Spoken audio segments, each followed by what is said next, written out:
Hello, good morning from the Encosta Castle in Lexington, Kentucky.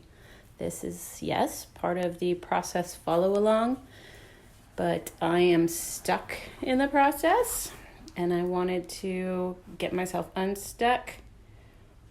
And I wasn't going to do this as live, but then I thought, well, shoot, this is part of the process. Part of the process is getting myself unstuck when I'm stuck. So, my goodness, it's here to be shared. So, I am sharing.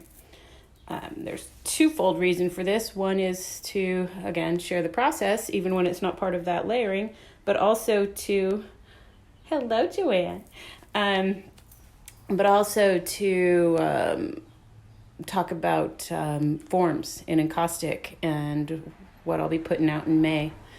I'm just FYI hosting live Zoom virtual workshops through April and May.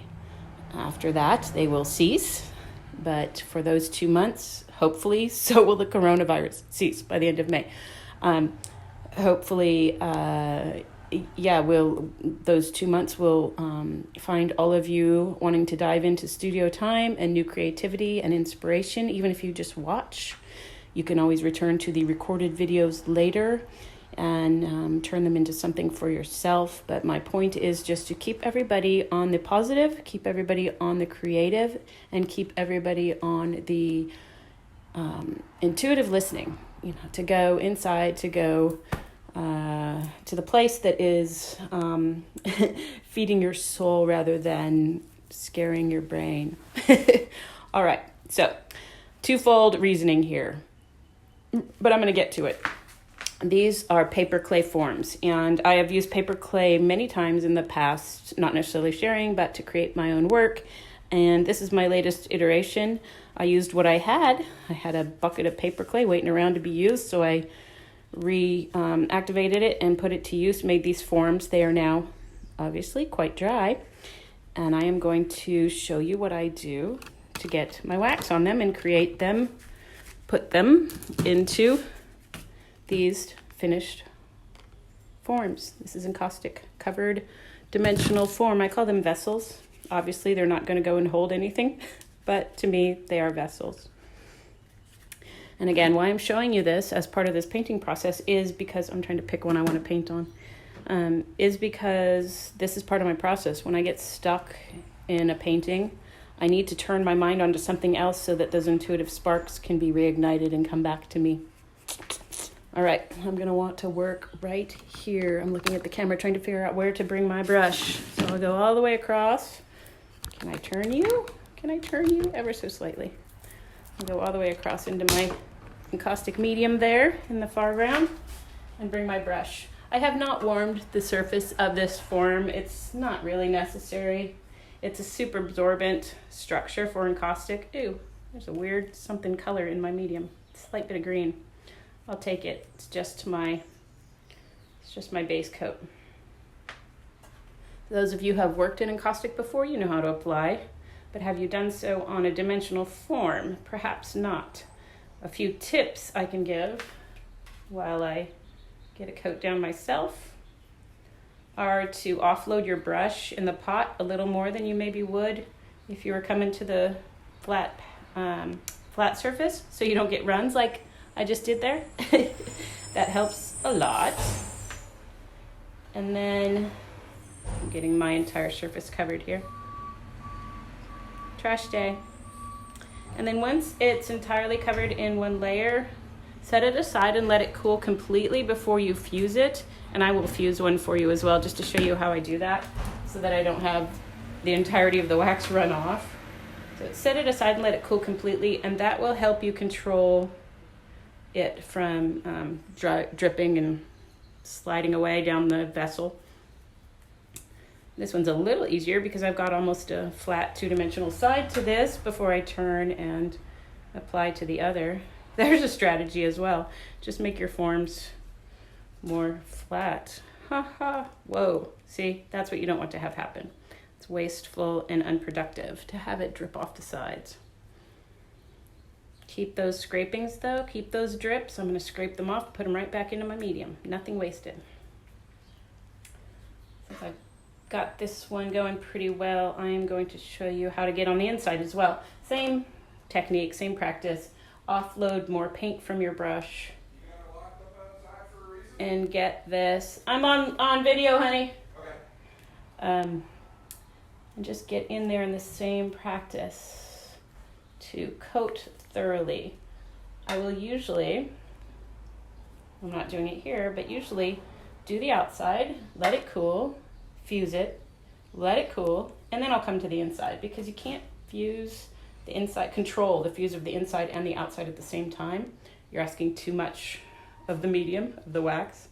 But the reason I'm doing this now for all of you is to show you how I get those smooth edges, which that might not have made sense, but let me show you what I'm talking about.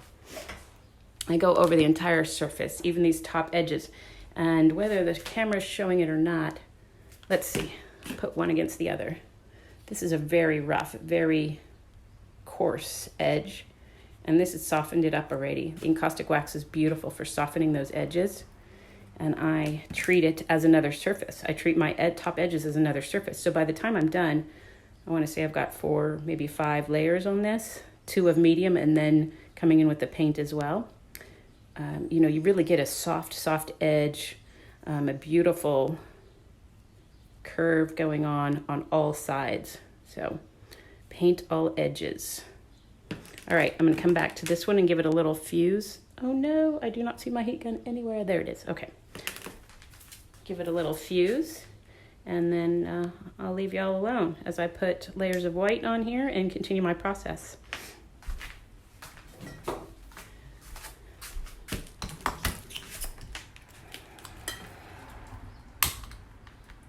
That's interesting.